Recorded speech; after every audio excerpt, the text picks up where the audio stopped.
Yo, what's going on, everyone? It's Brian and Jim here with Drink a Beer and Play a Game, and welcome to another episode of the Power Hour.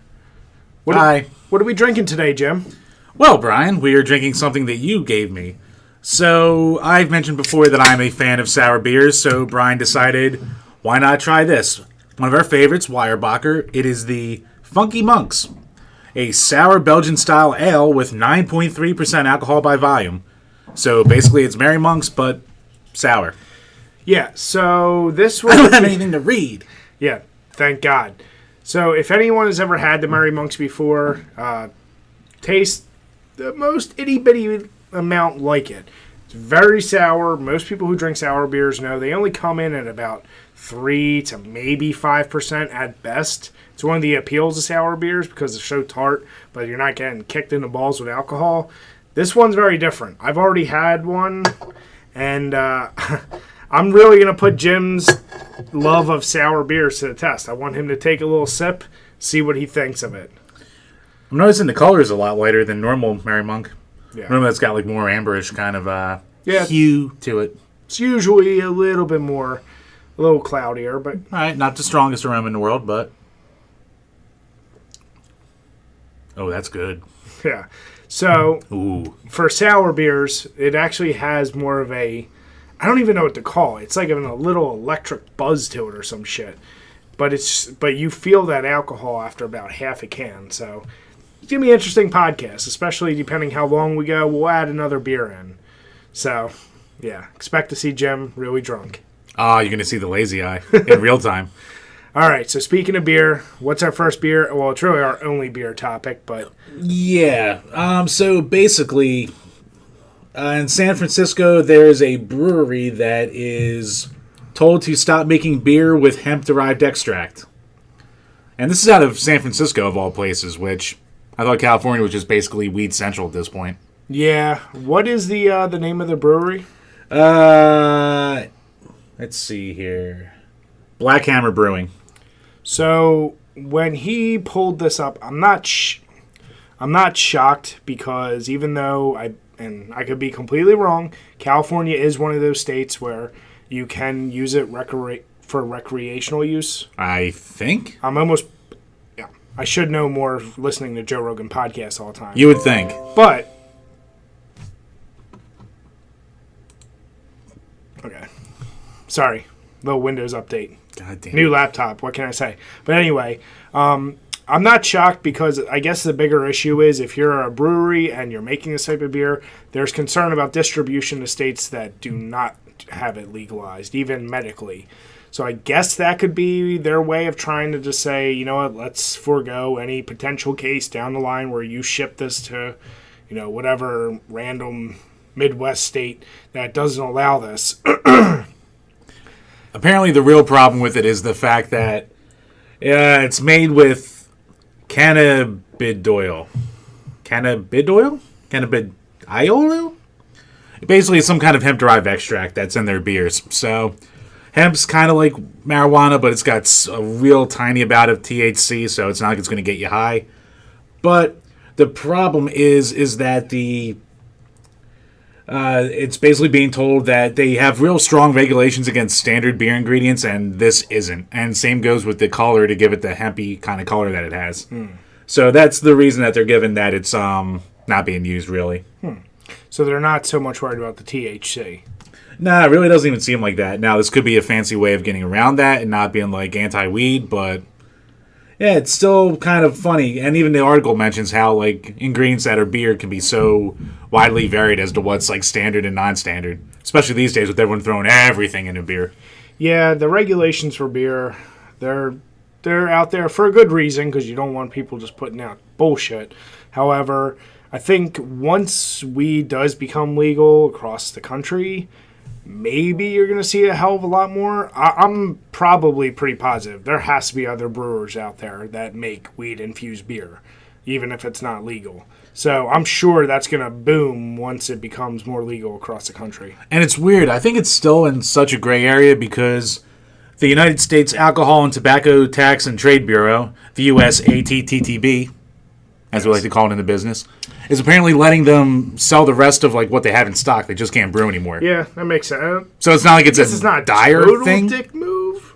I mean, it's a dick move, but it's like, all right, sell what you got. Yeah, so...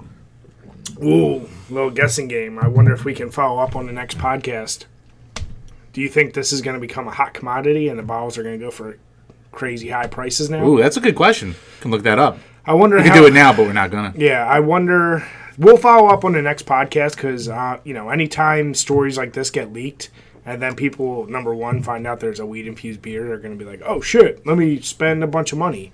Don't know if a brewery like this, that's that small, would go crazy, or you'll have scalpers that'll buy a bunch and then sell them off secondhand. Yeah, true. So, Or if this story's even more well-known enough for that to even be a thing. Or, I mean, if they ever see this and want to send us a bottle or two, Yeah. I mean, we could try it. Just saying. Just saying, we could give a recommendation for if it comes back and the ATTTTTTTTTTB doesn't really get down your throats again, so... I mean, listen, you could have an extra 3,500 followers thanks to us.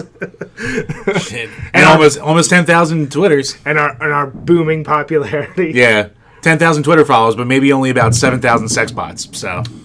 Whatever. They need jobs too, Jim. Oh, they get jobs. I keep them gainfully employed. So, yeah, this is one we'll definitely follow back up on. I do want to see if we can get any information on the pricing of that. But, expect to see a lot more hemp-infused or weed-infused beer in the future. Yeah, I'm sure there's going to be, if there isn't already out there somewhere, probably even in head shops, there's like weed beer at this point. Yeah, stuff that'll just get you messed up. All right, so I'm going to move us on to... This is actually probably the first time we're... Almost topical with it. We're pretty much as topical as can be with a subject while we're doing this podcast. And we just want to give our really, really high-level reactions to what we've heard from E3 at this point. We don't follow E3.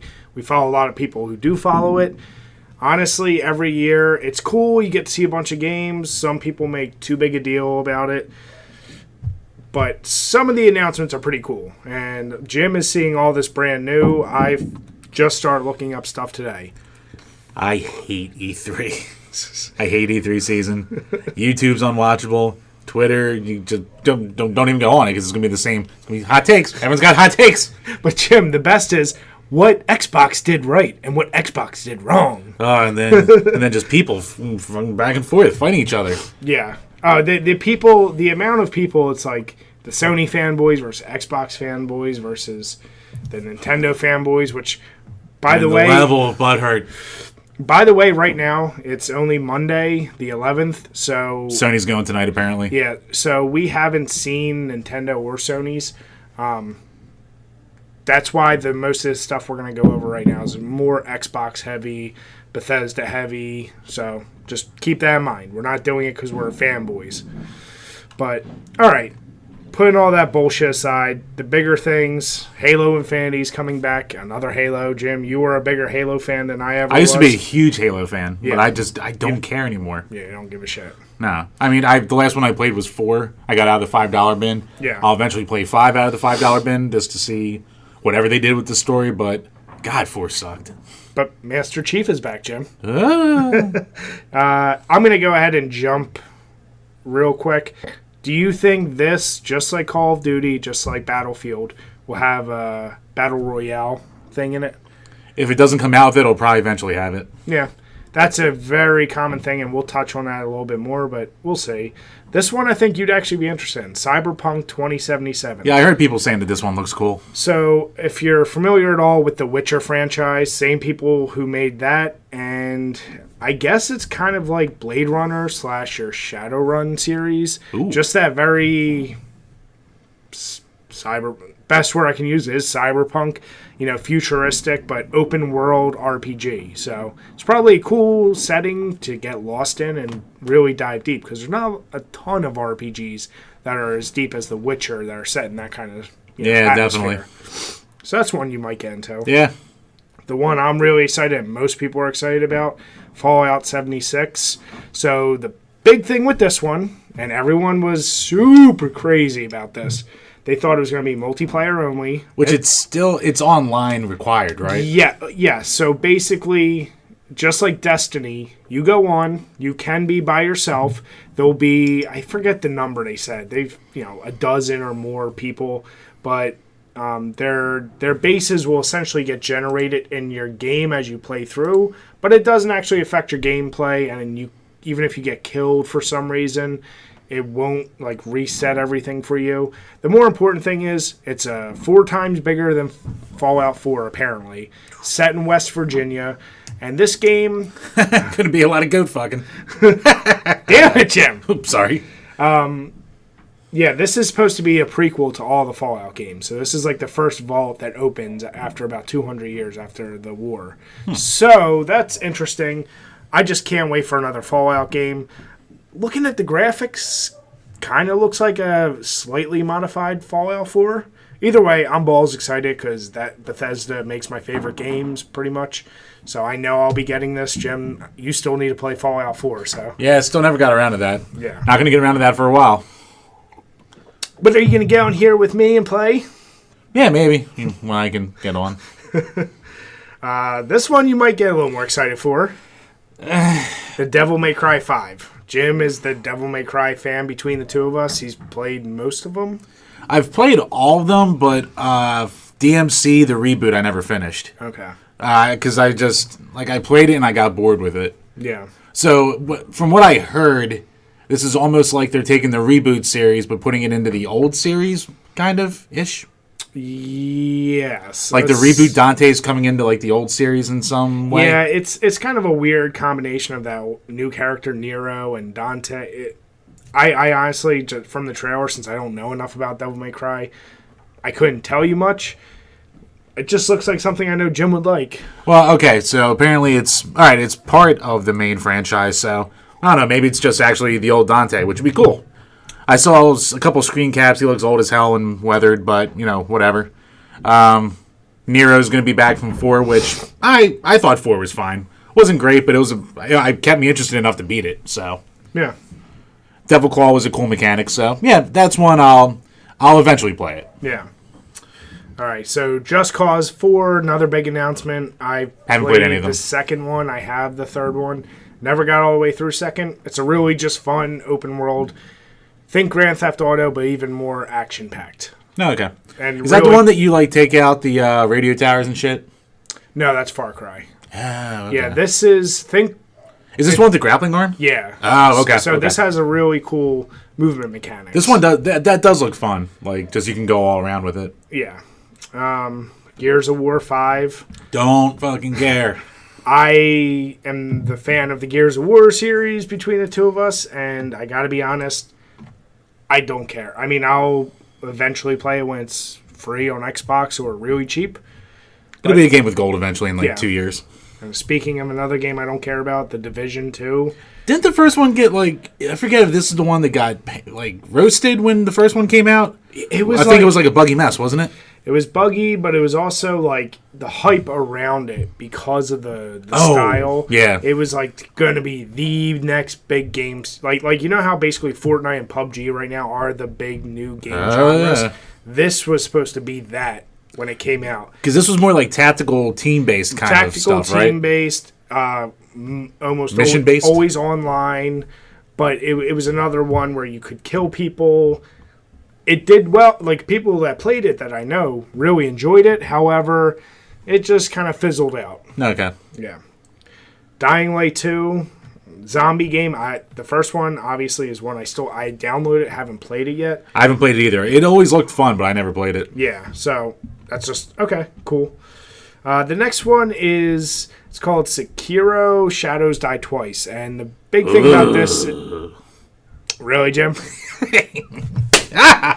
So essentially, it's the same people who made Bloodborne and the Soul series, and it's a kind of a new story that will use those same kind of mechanics. So probably expect to die a shit ton and get really frustrated. Right? Why don't they call it Samurai Souls? I hate you, Jim. The only other bigger announcements I've seen, and remember, this is only Monday, so if something else big has come, don't kill us, Ubisoft announced their new Assassin's Creed. Jim, I know you could care. Yeah, I've never played them, but I hear everyone's making the joke because it's called Assassin's Creed Odyssey that they're all photoshopping Super Mario Odyssey with like the Assassin's Creed head or shit like that, or Cappy on top of whatever the hell his name is. Oh, there's a couple different. Yeah, I did.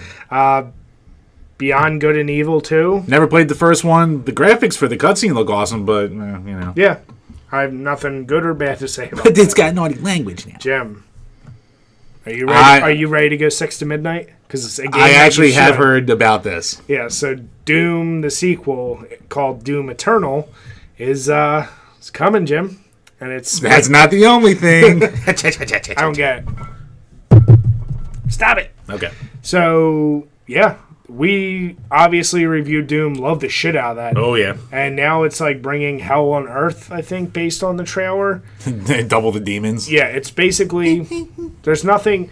The only thing I hope is they don't kind of get lazy and only throw like more demons, 3 new weapons. Like I hope they give something else. I hope it doesn't take away from the platforming of the first one too, which like the platforming and exploration was really well done. That was a big part of it, yeah. Like they did really well with the level design too. On top of just like the great combat. It was still like very linear, but just like the old Dooms, there was plenty of secret things to go to, plenty of things to explore. Mm-hmm. I think that won't be an issue. Like I said, I just worry that at best you see 10 new demon types and maybe 4 new weapons, or I definitely don't want them to be lazy and be like, all right, here's no new weapons, but those new add-ons. Ah, yeah, true. But it's still going to be a great game. It's going to be a game we're definitely going to get and play.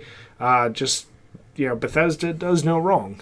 And so far, Bethesda has basically, with all those announcements, and I didn't even get to the fact that there's another Wolfenstein, Elder Scrolls 6 is coming out. Yeah, they only showed, a couple, little teaser for it? It's basically, they went over the new landscape, and that was it. Okay. I mean, it's enough to say, holy shit, that's awesome. Yeah, I'm actually excited for a new Elder Scrolls. Oh, dude, I mean, yeah. But the fact that at this particular E3, they announced a Elder Scrolls, Fallout, Doom, and this new game called Starfield. Did you hear about that?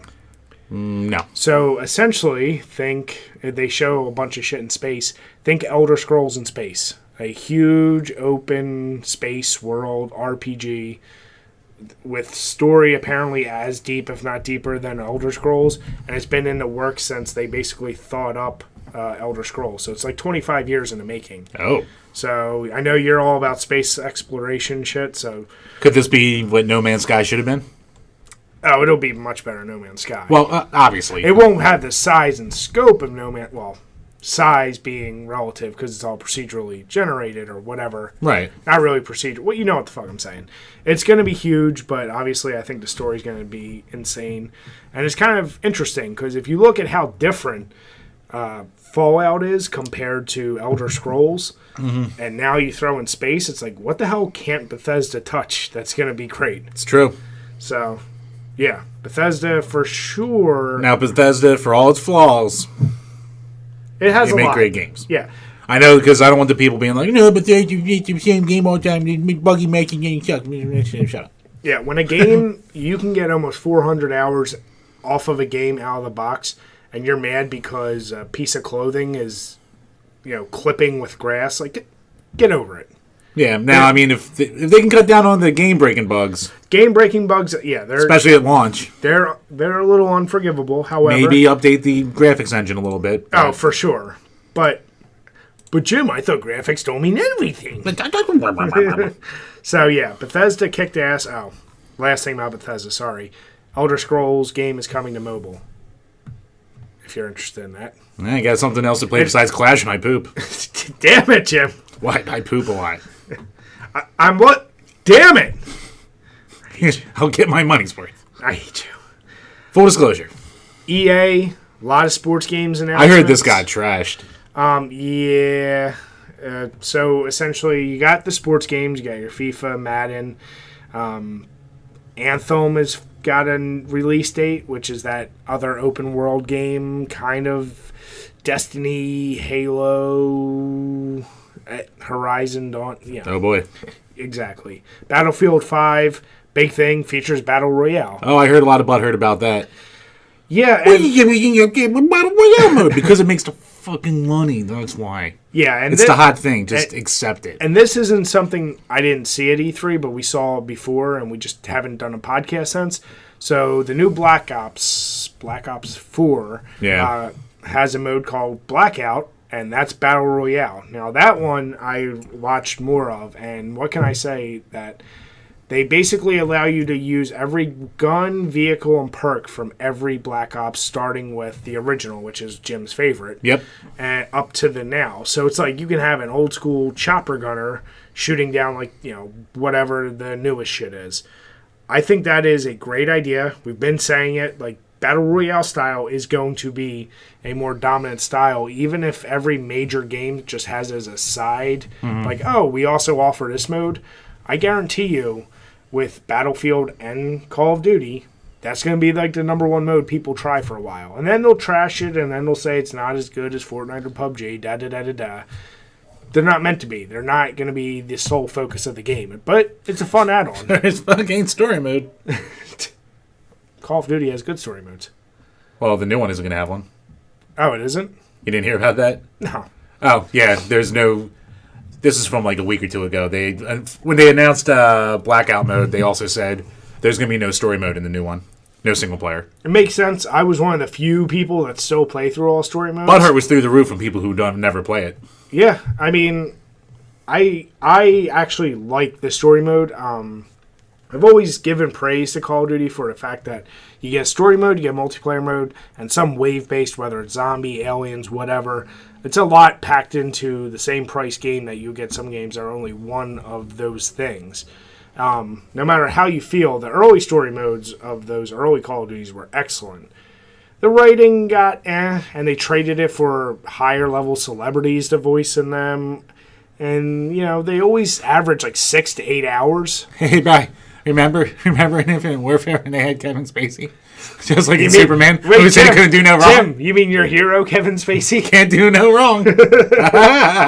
Man, that phrase sure hasn't come back to bite me. Comment after comment, year after year. Well, Jim, I mean, it just proves I'm always right and you're always wrong. I don't know. I still might be right on that one. Jury's not out yet, Bri. God damn it. So, yeah. Battlefield 5, Battle Royale, there's a lot of back and forth. I think I've seen way more hate for it, though. So, well, there's also been hate because the main character is a woman. Right? Well, women during World War II. I didn't even know it was World War II. Or during, I think it's World War II. Isn't that what it always is? Okay. People want to bitch. People are going to bitch. So really, there were no other huge announcements I saw that are like, really worth us talking about. Like we said, we don't care as much about E3. It's a trade show, and people get way too upset because there's going to be a million promises of games that half of them don't even have release dates. So, and a shitload of them that I heard are like, some presentations were all of games that were either we already know about or that are coming out next year or 2 years from now. Yeah. So, yeah, exactly. It's like I said on Twitter, it's the couple days a year where everyone praises the companies they bash the rest of the year. Yeah. It's fucking stupid. Oh my god, such a good trailer. Shut up. The only other thing, and it's not a shocker, but they announced that they're working on the next Xbox, which will probably come out 2020. Man. Which, okay, like, we knew the cycle was going to be quicker. I'm an Xbox fan, yeah. But they better get some fucking exclusives. They better give a reason. That was one thing I forgot. Xbox bought 5 companies to backfill. So it was Undead Studios, people who make that State of Decay game. Okay. Yeah, I heard there's a bunch of companies that already worked with them. That were already working. Except for Ninja Theory they brought in. Yeah, Ninja Theory. And then I can't remember the other ones. If I really thought about it, I don't want to waste the time. But they recognize it's an issue. I've always said me and Jim are probably bigger Xbox fans, but I have PS4 because PS4 has way better exclusives, especially the horror games I like. So, yeah, I mean, it's either at this point they just say, hey, we're the cheaper multiplayer games option than a PC, or get some goddamn games. Yeah. So, yeah. Cuphead 2, or Cuphead DLC was announced. I saw that, and people... Good luck, Bri. Yeah, people have tagged me, because I went through and beat the first one, and I didn't do too terrible beating it, considering. I mean, that really rare achievement of actually beating the game that you got? Not only beating it, but getting A+ on the final 2 bosses. Yeah. I'm just saying, no big deal. No. That like 0.01% got, yeah. Yeah. Now that, I'll torture myself. I said of modern platform shooters, side-scrolling shooters, that's definitely my favorite for the past decade at least. So I'll throw it. I don't know how much it's going to cost. I don't know how many levels they're going to add, but I don't know. I'm definitely down. I love that animation style. Oh, yeah. So let us know what you think. By the time this video gets posted, if there's anything new, let us know your thoughts. We'll see you in a month. No, we're staying more consistent, Jim. Once a month. Damn it. All right. Achievable goals, damn it. So now you set up the rest of the topics, so let's run through them. A lot of them are kind of old at this point, too, but we can give our whatever's on it. So, first one, Resident Evil 7 is coming to the Switch, but in Japan only, and as a streaming-only game. The fuck? So, in that article, pull that up real quick. I read a little bit about this, and essentially it sounded like the reason they were doing at least a streaming only or online only is because they recognize the Switch actually can't handle the processing to run Resident Evil 7. So essentially they're using their cloud-based system in order to run it and try and run the game as close to what it should be running at. Yeah, so you're only downloading like 45 megs, which is nothing, of data onto your Switch. And then the rest is, like Brian said, coming from the cloud. So you better have some good internet to do it. That was my first thought, and I also thought about how angry you get about these type of games. And you talk about not only not owning a physical copy and a digital download, but you really don't own anything. Like, you own the right to open up a cloud device that owns it. So, yeah. Well, I mean, the only saving grace for this, at least, is I can get Resident Evil somewhere else. No, I know. So, but I'm saying if you had the Switch, you couldn't. Right. Yeah. So, why? Now, did they say why it's Japan only? I haven't seen anything, but I'm just going to guess they're using it as like a test market. Yeah. I mean, I guess that would make sense if they really just want to see does the cloud version work. Although, my mind goes right to if it's in the cloud and it's available even in Japan, someone's going to hack it and be playing it in North America. Probably. So people are already hacking the Switch like crazy. So the Switch is still trying to do what I said it shouldn't waste its time on. Stop trying to make these third-party games work for you. You're not competing against Xbox and PS4 for that. Your first-person titles are always going to be, or first-party titles are always going to be your bread and butter. Just keep focusing and putting more into that. Stop trying to do cloud versions of goddamn Resident Evil. Fuck. Yeah, I mean, the only thing I can say to that is at least they're putting games on it. Because, I mean, I'll guarantee with the Switch, you'll probably get maybe 2 big first-party titles a year. And then the rest will be supplementary. So, Jim, won't he be announced at E3? Well, Brian, there's only one way to find out. Will Metroid Prime whatever? Metroid Prime 4? Now they'll show another snapshot and be like, sometime. Brian, how many people are going to cry over the new Smash? Because it's not the same game just released over and over again. And I love Smash, don't get me wrong, but yeah, there's new mechanics and blah, blah, blah. It's still the same game. It's still fun. People are going to bitch. But either way, yeah, I see what you're saying. I think it's good they're going to keep trying to support the Switch and throw these type of games. It's just do it with games that you can work off the system off of. I don't think people want to do cloud-based games. Yeah, I mean, it's good as a supplementary, maybe not as... see, that's a weird thing, because then you get into the how much do you put on the Switch and how much do you put in the cloud. Yeah, because if that opens that up, then yeah, why not do all games on the cloud? Right. Which, that's going to suck triple, so... Yeah, and maybe that's already with... Sorry for the quick cut, guys, watching the video or listening to audio.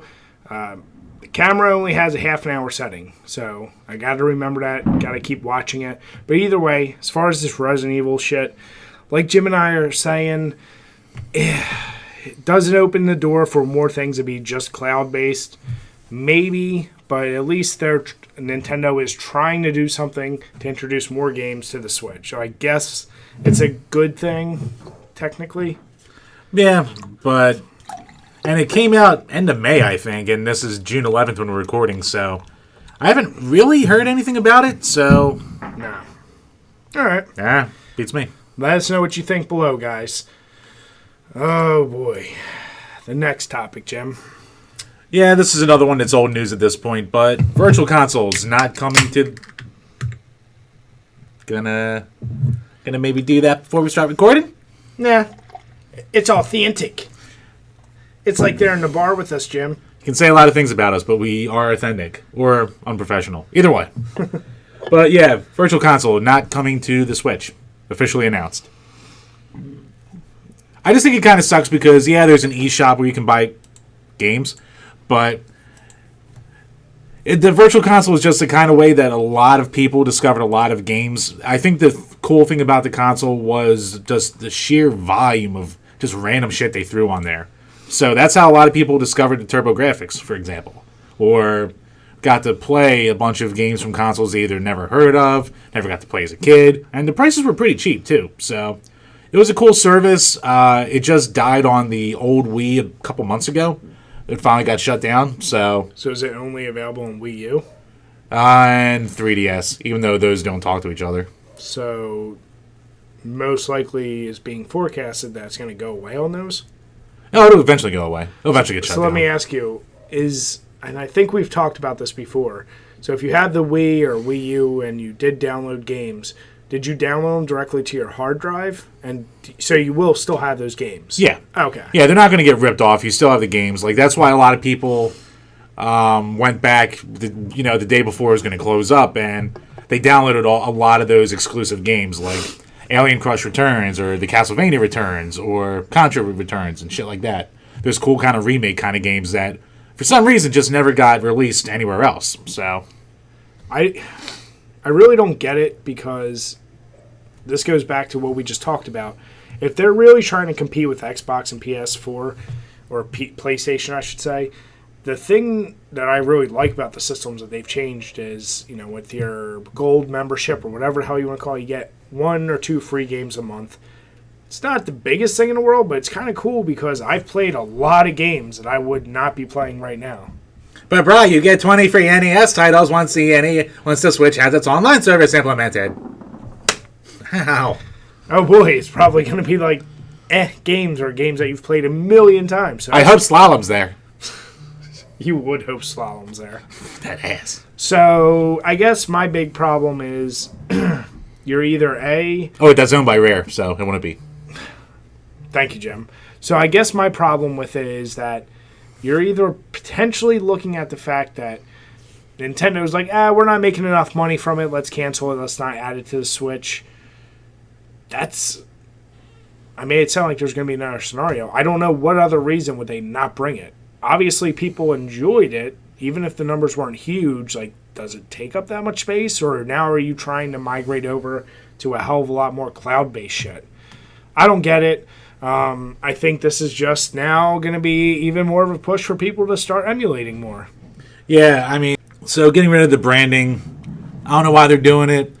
It's probably just to free up server space for their new game rental kind of thing they have going on that will change every month. So I still think the Virtual Console was cool and it did a lot for retro gaming, but they're not saying they're abandoning it. So I'm sure there's going to be stuff put on the eShop randomly, but maybe just not as tight-knit a kind of thing that it was. Maybe hopefully it'll talk between systems and you don't have to pay for the same game 1,000 times. That'd be nice. That'd be fucking nice. Come on, it's Nintendo. You're going to pay triple. Yeah, exactly. All right, well, let us know what you think below, guys. Good move, bad move, or is there a big point we're missing here? All right. Yeah, because while we had a little bit of experience with the Virtual Console, me more than Brian, but even then, I'm no expert on it, so let us know. Speaking of Nintendo, keeping on this little path, not a huge shocker, but potential list of games that might come out on the N64 Mini has been released. Yeah, so from what I understand in the past, Nintendo started to upload manuals for games that wound up on the NES Mini and the SNES Mini. So, Just say Super NES, Messi. Super Nintendo. God damn. So, probably about a month or two ago at this point, they uploaded a bunch of manuals. And it's for about 20-some games, I want to say. And everyone's going, oh shit, this might be the N64 Mini. It's reaching, but it's very plausible. It's not like a lot of conspiracies that are like putting dots where they don't exist. And looking at this list of games, you have all the major ones, Donkey Kong 64, Kirby 64, Mario Kart, Mario Party 2, Mario Golf, Tennis, Super Mario 64, Star Fox 64, The Legend of Zelda's both games, Yoshi's Story. I mean, you have kind of what you would expect from Nintendo for these mini systems, that they've kind of went down a path already of like doing this style of games. Yeah, and it's a good list of games that you can do without having the rare titles. Now, Donkey Kong 64 is one, but it's, Donkey Kong, so Nintendo has that IP as well. So the big, what do you call it? Like how the Super NES Mini had Earthbound on it, this has Sin and Punishment, which was only released in Japan. So if they localize it, even though it was already pretty much in English, that'd be pretty cool. They also, interesting, I didn't see on here, is Smash Brothers. That's a good point. Yeah, it isn't on here. So, it doesn't mean, remember, we've only said, how many games came out on the NES? Was it 30? The NES had 30 and the Super NES had 20-some. Okay. So, I can't imagine they're going to have many more than this. Now, from what I hear... Oops, sorry. Yeah, maybe they feel that's a game that they know the best version really is GameCube or future, whereas Mario Kart 64 still arguably gets played, I don't want to say just as much as the latest Mario Kart, but it's probably still the best remembered. Well, actually, it's funny with Mario Kart 64 because people either say it's the best or the worst one. There's no happy in between. I think, but I've never heard anyone trying it's to defend. It's still huge in the what do you call it? What the hell do you call that thing? When people speedrunners in that community. I don't know. I kind of think though I've never heard anyone try to make the argument that Super Mario Kart is better than that. Some kind of do. I don't know, but looking at this list once again, and we'll post a link below. Is there anything? Actually, I'm trying to think. You already touched on. Rare games. Why would you do that when Rare has that? Well, they can't do it anyway because Microsoft owns Rare now. Oh yeah, so you probably wouldn't want to add those Castlevania games. They were a bit rough. No. What else would you have? They want to put the money out for the wrestling game licenses again, so that wouldn't happen. It is weird not seeing Smash on here. And another thing to keep in mind is talking to a bunch of tech people. The hardware for the Super NES and the NES Mini, it's the same board, but apparently that wouldn't play well with the kind of emulators or the ROM files, basically, for N64 games. So this list, like we said, definitely not a definitive list. It's a cool list. It's a list of a lot of potential, but I'd be surprised because if the Super NES Mini only had 20-some games, why would the N64 Mini have the same amount of games when it's a lot bigger games? Yeah. A lot harder to do. I don't know. I think, though, still, if they do release this... I think these are all ripoffs anyway, but... Yeah, it's... But for... It's funny, because the Super NES and the NES Minis made sense to me. Most 16-bit retro games, it makes sense to do collaborate. Yeah, N64 is still... It's obviously old now. It's one of the ones that, at least on modern TVs, is aged worse. Oh, for sure. Me and you talked about this many times. Yeah. You either need to get the old TV or upscale it somehow. It does not look very good. Or buy the $300 HDMI kit for it. So that would be the biggest appeal, that you do that. But then, once again, you just go back to the thing of, could you turn around, kind of jailbreak this, and play other N64 games, and at least have them upscaled for you? Right. That would be the biggest appeal for me. But we'll see if this comes to light or not. It'll be interesting. So let us know what you think below and what games you think should be on the list. Just make sure you check the link below before you comment a game that's already on there. All right. This next one, Jim, this is definitely a you topic. So I'm going to let you run with it. Yeah, so there's a service across almost every goddamn platform, including mobile, called Pinball Arcade.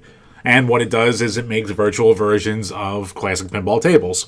And it's, from what I hear, I've never used it, but I do have a ton of the old pinball collections. So I think this is from the same developers, basically. And yeah, they're losing Williams and Bally tables, which are some of the best tables that have ever been made. I'm not a big Gottlieb guy, and Stern tables are okay. But losing Williams, man, like the Pinball Hall of Fame Williams collection on the original Wii, and it was on the PS2, I think, as well. That is such a good collection of tables. That to not have these anymore being offered kind of sucks. And it's going to be a big blow to it. And again, it's not going to rip the tables off if you already bought it and have it on your system, luckily. But it is just a crappy thing that in the future you won't be able to buy your Whirlwinds and your Taxis and your Black Knights and your all those tables like that. Like all these classic ones. So, yeah, not much to say here. It's another one of those pitfalls of digital-only gaming where, hey, license is gone, so now you won't be able to have it. So, Jim, without trying to sound like a dick. All right. Who the fuck and why the fuck does anyone play arcade games as a video game? Or, I'm sorry, pinball games as an arcade game? Because it's way easier to have a shitload of games on right in front of you than to have a table at home. No, I'm aware of that, but isn't kind of the fun of a pinball game, the feel of it, the lights going off in front of you, the feel of the table moving, like, I feel like that's more of a, you're not playing it because it's so fun to watch the ball go up and down and get a score. I feel like it's when you're actually there in the moment. It's kind of like playing a video game version of pool or bowling or darts. You could do it, but like you're taking away the thing that makes it more fun, which is the actual experience of feeling it in your hand and doing it.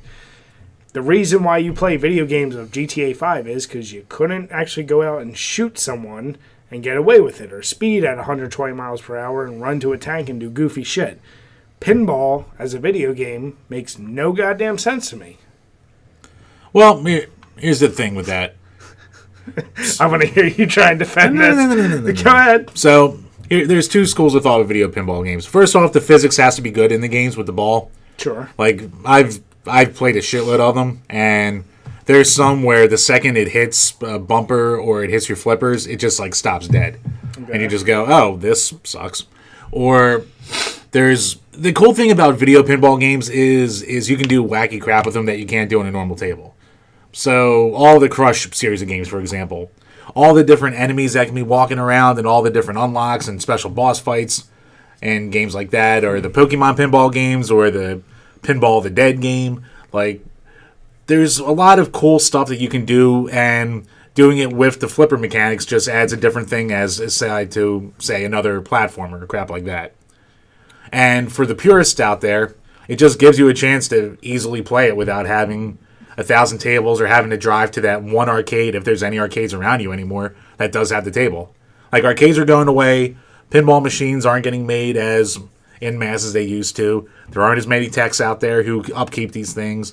There's barely places that you can go and buy them. God forbid you have the money to buy one, then to have the space in your house to put it in your house, to have an arcade down there, and then have a tech come in whenever something breaks, unless you know how to do it yourself. It's one of the more hassle-filled kind of parts of gaming. Okay. So if you just want to play all of your tables, you have them right in your fingertips. And the ones like, say, on the Wii or even the Switch with like the rumble features, it gives you a nice little feedback, like a good feedback, so you almost get the feeling of being at a table. All right, so that makes a lot more sense to me than I thought it was going to. Ha! I will say, though, it makes sense for what you're saying. If like you were someone who was big in the pinball games and you can't go to arcades anymore, you can't find the tables, and you want to relive that. I guess I'm thinking too purely about it, because I guess you could make the same argument that I'm making for arcade games versus emulating them. But to me, that's still just completely a virtual experience versus an actual... I guess for me, the pinball, like the actual seeing the mechanical thing in front of you and seeing actual moving parts is different than just a virtual screen, whether you're at the arcade or at your house. This is now a virtual representation of actual mechanical things. Right, like I would never say like a virtual pinball game, like say you have no interest in pinball games and you start playing it, I don't think they're going to... It's going to try to pull you in. It's not going to pull you in. Like maybe the Crush games or the other wacky ones, like I said, maybe they will with their more like outlandish kind of stuff that you can do. Yeah. But if you're not into pinball anyway, these collections aren't going to be for you. It's going to be for the purists out there. Or, all right, maybe it'll draw some people in, but it's not like a system seller or anything like that. It's a niche hobby. It's a niche part of gaming, so it's always been niche. Well, I shouldn't say it's always been, but the last 20 years or so, it's way more niche than it was in the 50s. So. Yeah, and I guess, once again, I truly was not trying to be a dick for anyone who does love these games. I'm just trying to think, like, what is the appeal? But I guess to Jim's point, if you grew up always loving it, you love pinball, and you can't get them, and just to relive or see that table virtually makes a big deal. And it's another genre of gaming that's like perfect for just pick up and play too. Yeah, I mean, you could make the same argument. You got me started semi on the Magic the Gathering, the virtual version of the card game. In theory, we could go out, get the cards, and play. But should we? Obviously, I'm not going to waste money on that. But I did enjoy playing that virtually, so I guess it's similar. I still think... It's a cheaper gateway drug, you can call it. No, it definitely is, so... Okay. I take back most of my statement. Most. So, let us know what you think below, especially if you're someone who loves these pinball games. Let us know, like, what is the biggest seller for you? Like, what do you love the most? Do you still get the same fix from someone who loves the real actual arcade or, like, pinball machine? Just let us know. This fucking next topic. This is just a dumb, goofy thing I found. It's dumb and goofy, but I do secretly love it because I'll hit it off. The old days of gaming. So we know we've all seen plenty of videos. We've all lived through. Well, not all of us, but we've lived through seeing a ton of accessories for a lot of systems. Arguably, the NES has the most accessories ever. I'm just throwing that stat out there with absolutely... Got a lot. I'm just going to say that with no bearing or no... I might say the most famous allotment of accessories ever. Yeah. But here's one, and I'll put the picture up. We have the link up. Apparently, it's no shocker, and Jim and I as parents now know this is going to be something we have to contend with. But trying to stop your kids from playing too many video games, you can do different things. Well, I have a girls don't game. Jim, he has 3 more dislikes. Brian, I'm not trying to bait the crowd at all. It's actually all right because I looked at our demographics, and I know you're going to be shocked. Not a lot of broads? Mostly guys watch us. Really? We're not just bringing in the poon? No, we're not. Shocker. So for the 5 that are watching us... I combed my hair for you, horse. What? You did? Really? Just kidding, ladies. So there was a accessory for the NES called the Master Lock. This shit almost looks like the club, the old school club version for your cars, with a little, what do you call that kind of lock? It's like a master lock almost, with the turn dial numbers. It locks into your system and stops people from loading cartridges in. And from the picture I'm seeing, I don't know if that's like a weird cellophane or if it's like crushing the NES either. I think that was I think that's the actual photo crumpled. Oh, you might be right. Yeah, the ad. But here's the deal. First thing I thought, I said it made me laugh really because it almost looks like a mini grenade or bomb with the little red button on the top. It looks ridiculous. Why wouldn't you just take the power cord or the AV cords? Like, I feel like when my son is older and if I have to tell him to not play a game, that's all I'm going to do. I'm going to take the cord.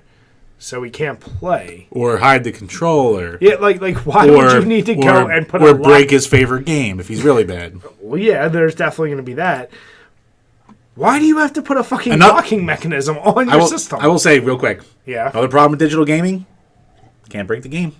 Can't teach a lesson. Delete it. But then they can always re-download it. Take off the hard drive. Then you got to buy another hard drive. Or don't give it to them until they're good again. All right. Split the system in half with an X. What do we, the Bible? Oh, that's just what I would do. Oh, that's a good point. Take it to the shooting range. Put a couple bullets in it. Really teach them a lesson. Give it to him and say, that's you next time. Yeah. So this locking mechanism, it's... Called homework first. Homework first. I probably should have started with that, but it's so ridiculous. And the fact is, I want you to take a best guess, Jim. We're not looking this up right now. How many of these units or these things do you think were sold? I would actually say probably more than you would think, but definitely not as much as they would have liked. I'll guess maybe... God, what the... I'm going to guess maybe 20,000 were sold. All right, 25,000 were sold. Yeah. So... Look at me with that dad knowledge. And apparently the reports on pricing for this thing were between $19.95 and $21.95. Almost... So just $20 for this thing. Back in the late I'm assuming this came out in the late 80s. Yeah, 89. $20 for a fucking locking mechanism so your kid wouldn't play video games. Who the hell would spend that kind of money on that? I don't know. My parents still use a club in 2018. That doesn't shock me, though. It really should. Kind of like the 93 Corolla. Someone's going to want it. We had a few 93 Corollas.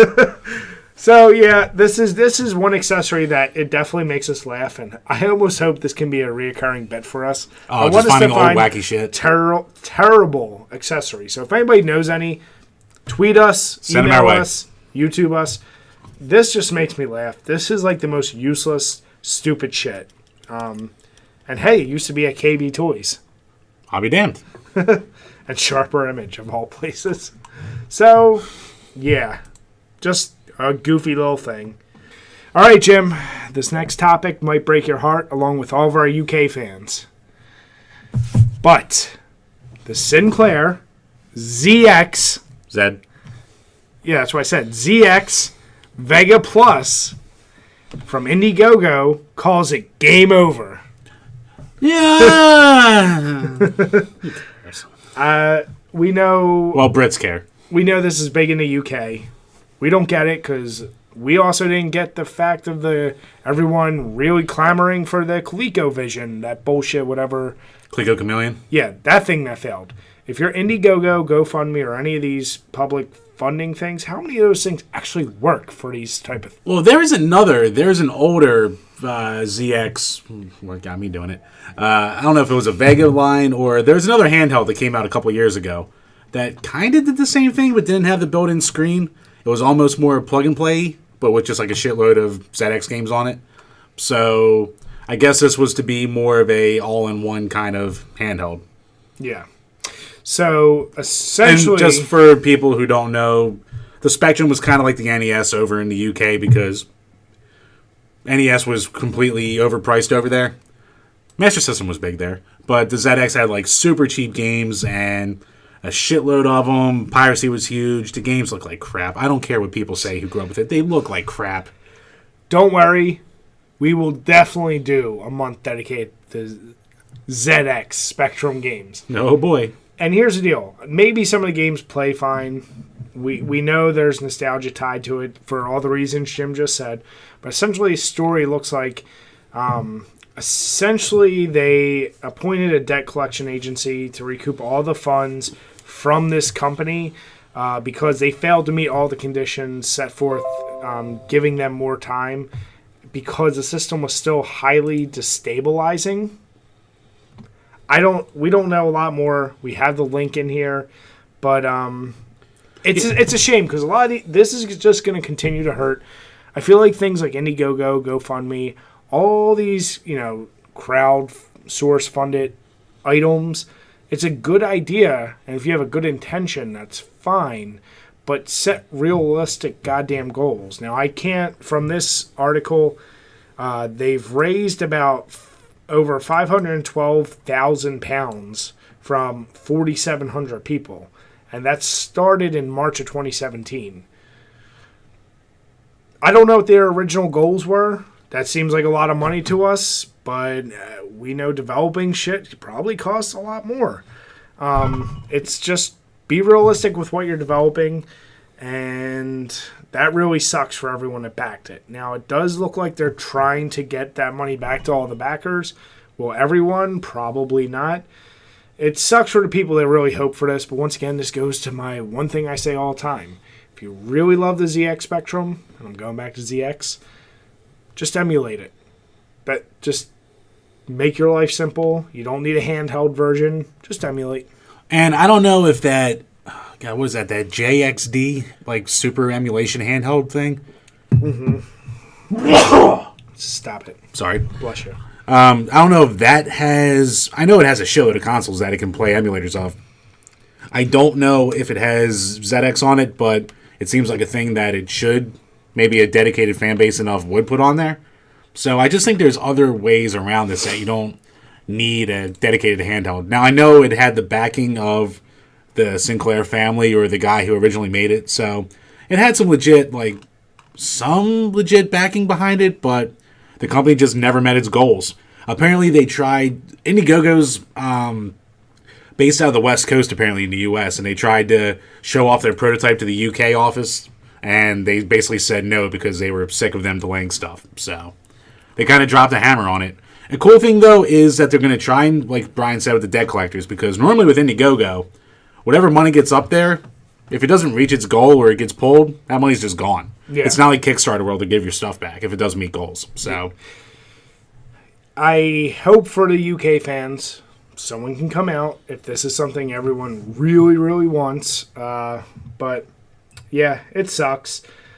Sometimes it's better to just try and leave things in the past or let bigger developers create these things. And like we said, how many people truly are asking for a ZX Spectrum? We know that probably has to go through an avenue like this, so you're not going to have a big developer come forward and be like, you know what, let's just release a mini version or a handheld version. Well, I mean, it is important for the whole game preservation kind of thing because, I mean, they are a big part of European game history, but it's still the kind of thing of, I mean, there is a Commodore 64 mini that was released lately, which I heard kind of sucked, but there's no reason that, you know, whatever Sinclair or who owns the rights to all this couldn't just maybe make their own, maybe put their money where their mouth is and have faith in the product. Yeah, I mean, game preservation to me is one thing. This is just maybe a way of trying to reintroduce an old system and old games to a new generation. Well, it's the same thing as the flashbacks, really. Only this has a handheld. That's what I'm saying. Yeah. So, I mean, I feel like, you know, there's a place for it. There is, but it's either you're super nostalgia or you're trying to introduce to a new crowd. Yeah. It's one or the other. That's not game preservation. That's you're taking your hand at one of those. The flashbacks were cheaply made. A lot of the games looked way worse. I haven't played the later, especially Atari flashbacks. They got better, but the first one was a piece of crap. They were suck. But if you just picked it up for, what was it, $20? Something like that. You know, it was like, okay, cool. Like, you know, show my son, like, this game or that game. If you don't have the Atari, do something similar with the ZX until someone serious comes along. You don't need a handheld. I'm sorry, I know it's something people probably want it, but what are you going to do? Right, Jim? Doesn't bother me. So let us know, obviously, our fans from the UK. We sympathize with you. A lot of these systems seem to be falling apart, especially when they're GoFundMe or Indiegogo or crowdfunded, but that sucks. Yeah, for the fans of it, sucks for you guys. Yeah. Sucks you got led down this path again. And really, for every like one Kickstarter Indiegogo that like is a real hit, there's like 1,000 that are just scams. So yeah. And if you are a ZX Spectrum fan, I'm going to keep saying it. If you really love the system and there's games you want Jim and I to review, send it to us. We will do a month of it. Oh, man. Then I'd have to get a Spectrum and get a fucking... Or we're going to emulate because we're not goddamn plebes. Yeah. All right, guys. So let us know what you think below. All right, Jim. So we're going through doing these best games of certain systems. And we're completely done with the Atari. Did 4 games. Yep. First question. What did you think of them? Second question. Was there any games left off that you think should have been on those lists? Now, granted, keep in mind, the way we did those lists, we did an aggregate of at least 5 to 10 sites who ranked like the top however many Atari games. Yeah, from like 10 to 100. Yeah. Like that. So we looked very deeply, and some of them were all over the place. The only one I think was so consistently at the very top, actually, was Adventure and Pitfall. Yeah. River Raid was like, some of them was, it was never one, but it was always high. And then Missile Command was another one where it was always like, it was like 4 or 5, but sometimes it was 10, sometimes it was 1. There was a lot of titles in there that easily, like, they were number 1. Like Berserk was number 1 for a few people. Yeah. But I don't know, what'd you think of the 4 games we did? I think, like, I have no complaints about the 4 games that we did. Like, they're all fantastic Atari games. And really, like you said, there's a shitload of games you could have put up there, too. You could have had Centipede or Millipede. You could have had Berserk, like you said. You could have had Pitfall 2 up there. God, there's so many games, I'm just, like, blanking on all of them. For me, I think the surprising thing, and I said it multiple times during our reviews, when I think Atari, I think of shooter, space shooter. All right, so like I Defender. almost felt like a Defender, Asteroids, like something Asteroids. even more simpler should have been on there. And Even then, Space Invaders for, like, Impact. Yeah. My arguably favorite shooter, Centipede, it not being on there, I get it, but it's like, that's what I think of when I think of Atari. So Yeah, I was kind of surprised, and I can see why, that a lot of the later games weren't on there. Because the 2600 was supported until 91. yeah. So by the time, they knew all the tricks. So the games are really, really impressive looking and playing, and there's a lot of game mechanics to them. So games like Fatal Run or, what are they called? Secret Quest or Radar Lock, games like that. Another game that I loved, another surprising shooter, sorry to interrupt, but Yar's Revenge. Oh, yeah, Yar. Yar could have easily been on there. I mean, that's the best-selling first-party Atari game. It's very interesting. I feel like we got a good mixture of, let's see, we got the adventure genre, we technically got a shooter with Missile Command, and Missile Command's almost its own thing, though. I don't. Because like River Raid's the shmup. Yeah. Adventure's the adventure game. Pitfall's the platformer. Yep. And then Missile Command's just Missile Command. It's like a strategic shooter. Yeah. So, I mean, I was happy to see we didn't get all shooters or all, one genre or the other. I don't know, but I think for Atari games, it was a good combination. And since we're limiting it to 4, since we're trying to stick to basically one review a week, it's tougher because had we went to 5 or 6, maybe we would have had another shooter that we're talking about now. Yeah. I'd say probably Millipede would have definitely been in there. But trying to take your bias and love of River Raid out of it. Right. What was your favorite of the 4? And if it is River Raid, that's fine. No, I mean, River Raid is my favorite of the 4, but if you take River Raid out, then it's Missile Command. Yeah. Yeah, mine's Missile Command or probably Pitfall. Yeah, Pitfall's great too. And I mean, adventure is really important, but it's not fun. It's not as fun. Here's the deal. It's fun in short bursts. Yeah, adventure is kind of cool because unlike some Atari games where if you don't have any, like, one of my favorite, going back to being a friggin' horror fan, Haunted House. Yeah. I have no fucking idea what you're supposed to do with some of those pieces as you're going through the game until I looked it up and I was like, oh, this goes here, that goes there. I love that game, but without a manual and playing it any way other than on the Atari, and even if you're playing on Atari, you might have just picked it up from a swap meet or something and had it in a box of a million games and not had the manual. So those games that require manuals where you can't go through otherwise, I hate those. Adventure, you could kind of figure it out. You're like, oh, this key goes to that castle. It's the same color. The little bridge piece, okay, you can figure it out. But at the end of the day, it was meh. Pitfall is so straightforward. Yeah. It's like easy to play, harder to master. Whereas River Raid, it's super easy to play, hard to get far enough, but there's no true ending, so it doesn't really matter. Right. And then, of course, Missile Command, that one is very hard to master. You know, that you talk about like trying to get some of those later stages, but the Atari to me was never about any game being a super deep experience. It was always about that quick pick up and play. If you got 20 minutes, your girl or your wife is trying to get ready and you need something to do and waste some time, you could play on your phone, or if you had an Atari or something, play real quick. Yeah. Adventure is not going to be one of those games you ever do that with. You don't quickly pick up and try and play that. Yeah, like Adventure is important, but it's just, it really isn't as fun. Like, I'm surprised I didn't see a game like, say, Hero more on a lot of the list, or Keystone Capers, or Crystal Castles, or Kaboom. Yeah. Shit like that.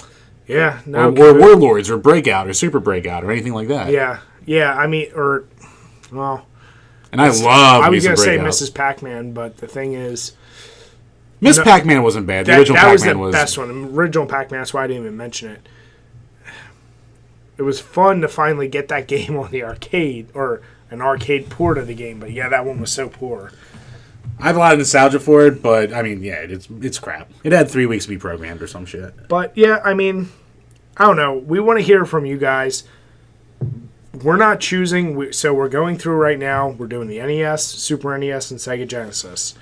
I told you the whole purpose of this was Jim broke me with his games and those random goddamn games. Wah! Had to play one Gundam fighting game. Wah! Terrible. It was not terrible. It was just average. Average. Terrible. Average.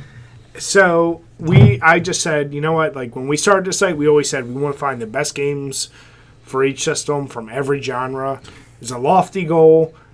Definitely way harder than we thought it was going to be. But you know what? We're not... What I will say is moving forward, so the next couple months are set with that. We have our Halloween schedule. We will be intermixing some other genres, I'll say. We're going back. We have a fan request game that we will be getting to. We have fan request games. We have fan sent games. And we also have some old NES sports games that we're, once again, just looking at best and worst. Because here's the deal. We want to finally finish our list of top 10 best and worst NES sports games. We've played damn near 60, 70. Too many. Almost every sports game's on the NES at this point. Darts game. Yes, we've played them all, and you know what, honestly... There's like 4 pool games. Even though we don't want to bother doing an individual video review for every game, we just want to share, here's our opinion. You know, people seem to really enjoy or have very big opinions about our baseball, basketball, hockey. Yeah. So, we want to finish it off. So, we'll be intermingling those videos as well, but we want to stay consistent. These ranked best lists, you know, NES, we're not going to have any spoilers, but Jim and I, we've already seen the list for NES, Super NES, and Sega Genesis, and without giving anything away, were you shocked? Not really. So, it's a lot of games that you're going to expect. It's what you're going to expect. Here's a question. They're kind of tough to talk about when they're this good. Yeah. Because anything you do is just when nitpicking. when a game is too good, you're being super repetitive and everyone's played it. But here's a good question for you, Jim. Since we're not, maybe in the future we'll touch on it, but if you right now had to do N64 and PlayStation best games, I think the N64 would probably be easier of what's going to be ranked best, because you're probably going to have Super Mario 64, probably Legend of Zelda Ocarina of Time. Yeah, that'll be on there. But then, I don't know, those last two, it could be would it be... GoldenEye could be on there, Smash could be on there, Mario Party 2 could be on there, Perfect Dark could be on there. Of the party games, which I'm going to throw Mario Kart, Party, and Smash, what's your favorite, and what do you think's the best of those three? Just for the N64. I think the best one of them is Mario Kart. I mean, Mario Party 2... People are kind of hit and miss on those Mario Party games in general. Yeah. But 2's way better than 1, and you're less likely to break a stick. Smash 1's great. It doesn't... I mean, yeah, it's way simple. It's almost like a tech demo. But would you think Smash is deeper than Mario Kart? For that one? I think... Is there technically more characters in Mario Kart? I mean, in all fairness, No, Mario Kart 64, there's speed differences, but that's kind of the biggest difference between your karts, right? Speed, weight, driftability, shit like that. But it's like not the same as a different amount of moves between how many characters in that first one? It's only, what, 8? 10? I think it was like 10 that you start with and maybe another 4 you unlock. Okay. So it might even be less than that. Maybe it's like 12 total. Yeah. I mean, I don't know. I'd probably go Smash just because the kart was definitely important, but the fact that there was a Super Mario Kart, it had a blueprint to work off of, where Smash was completely unique for the 64, and it like really captured to me, like, I think when we sit and play with friends, that's more of a go-to even than kart. Kart is definitely right next to it, but I feel like Smash... Well, no one wants to play Daddy in kart anyway, too. Jim, that's one game that you are definitely the best at. But was it worth it?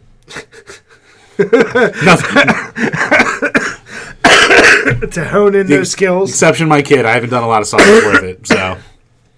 So, okay, so now PlayStation. Christ. That's, to me, that's almost a, man, I feel like the variety of games in the PlayStation. I'd be shocked if it wasn't straight RPGs. And that's the thing. If we ever go down a list, I don't want to be able to, like, you have to have something from different genres, right? So we would make it be different genres. Yeah, Final Fantasy VII, is it? Final Fantasy VII's a huge one. So that would definitely Castlevania Symphony of the Night.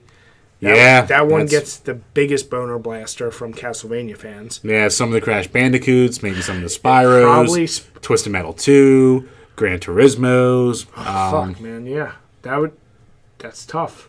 I would think Castlevania, Gran Turismo 2 for sure. Some of the Tomb Raiders, maybe, even though I'm not crazy about them. Tomb Raiders, just like, it kills me to say, you know what? I think they don't hold up. I could see Resident Evil 2 making on the Resident Evils, Silent Hill. People always go Resident Evil 2 for a favorite Resident Evil. Yeah. Whether I agree or not, I could see that, but man. Yeah, I feel like the PlayStation just had a wider variety. Oh, it definitely did. Yeah. New bit I just thought of. All right. And they will finish out this video. All right. And podcast for the iTunes people. Goddamn. Yes, and podcast. Don't ignore them. So, all right. We always, this time we didn't do a which is better or, we didn't, overrated, underrated. We didn't do our regular bits. I'm adding a new bit, and it'll be very linear. You'll see where I'm going with it. All right. If you had to say what genre defined the following system. Ooh, Jesus. So, what genre defined the Atari 2600? I think that's fairly easy to me. I said it. It'd have to be shooters, probably. It has to be shooter, yeah. In some form. It's very broad when it comes to Atari. Yeah. But I'd say shooter. I'll even expand it, because I think some of the layer systems can get really tough. What two genres? So shooter is probably the main one for Atari 2600. Shooters and... It's not platformer. No, it isn't platformer. I'd almost say arcade-style games, but that might be too broad as well. That's way too broad, yeah. I feel like you'd either have to say, like, would it be exploration? Because, like, Haunted House is kind of like an exploration. Haunted House is kind of... Yeah, Haunted House and Adventure, and even Pitfall 2 to an extent, and a lot of them are... Would you say puzzle? No, not really. Ish, but... Yeah, it's tough with Atari, because there's definitely so many shooters, and everything's kind of almost a variant of a shooter, but then you get those other titles. Yeah. No, because I'm trying to think, like, everything we just named... I mean, shooter's the obvious number one. But it's like... I don't like... It's like, what do you categorize, like, Kaboom as? What do you categorize, like we said, Missile Command? What do you categorize? Yeah. I mean, they're all unique in one way. It's like either you go action... I think action, that's extremely broad, but... It's extremely broad. But action is a good way to do it. Yeah, action exploration. It's tough because, like, I would look at something like Pac-Man as like a puzzle game. Yeah, kind of. Almost. Yeah. And then you think games like adventure, like I said, like Haunted House, to me, those are all adventure exploration games. Anything with really a maze, I'm going to go puzzle or adventure. But, yeah, for the purposes, since that's the first system we're doing, it's a little more easy. Yeah. I think as we add a system each time we do this, it'll get a little more interesting. Yeah, true. So we'll do 2, but, all right, so we'll keep it super broad. We'll say shooter and action. Yeah, we can do that. But, and what do you guys think for the Atari? Yeah, I mean, if there's something, it's sure shit wasn't sports. It had a shitload of sports games. Some of them were okay. Some of them were weirdly fun. Hey, let's be careful. It ain't the Sega Genesis. It's true, but some of them were weirdly fun and weirdly worked.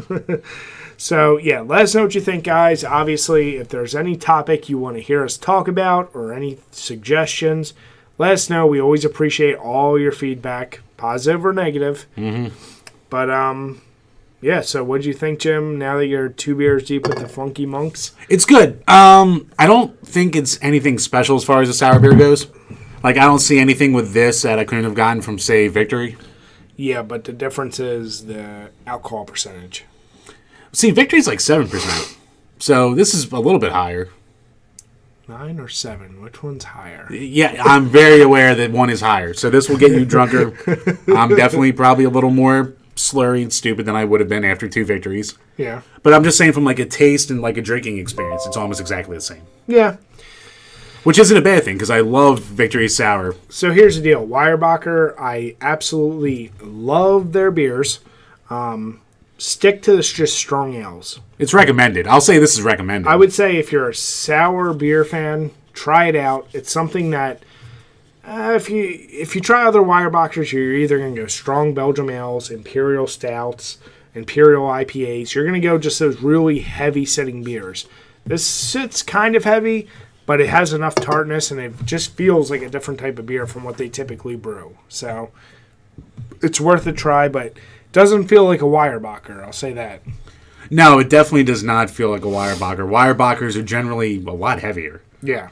So this is really light for a Weyerbacher. So if you want a really light 9% beer, here you go. This is, I mean, unless you're a person who hates sour beers, then this isn't for you, but yeah. So guys, we're going to keep trying to be more consistent with this. We say this all the time. At best, I think the absolute best we could ever hope to do is every 2 weeks. It's not 1 month. It's every 2 weeks, one way or another. I'm pulling his ass over here. We're doing every 2 weeks. This time we were a little more in focus. I think we're a lot more in focus. Yeah, the video quality should be a lot better. Yeah, so when I watched that first video, I was like, Jesus. As soon as I uploaded that video, I was like, motherfuck. Like, the problem is, where our old videos, Jim and I, we either wouldn't be together or we would, and we'd each use our own individual little webcams that autofocus. Mm-hmm. Fixed. Now I have a legit Canon camera, DSLR, and you know what? Like, I was using a tiny screen, trying to focus by hand, and of course, you asking this guy, Jim, does that look good? Yep, looks fine. Looks fine to me. So we went off that for the last video. We spent a half hour looking at the camera this time. This time, I actually have it hooked up to my laptop. I'm looking at the video of us. I know we're in focus. We're a hell of a lot more in focus. Oh, yeah. Fuck you for last time. I'm looking off a screen that's like this big. Jim, I could show you a screen that's 55 inches, and you go, oh, it's okay. I'm playing Clash. I got a Clash. So They just released Town Hall 12, which I'm not close to. God damn it, Jim. So either way, we're going to try and stay more consistent with this, but honestly, if you want to send us topics or anything you want to hear us talk about, just reach out to us. Other than that, I think that's it. Yeah, I'm out of ideas. All right. Cheers, guys. Cheers.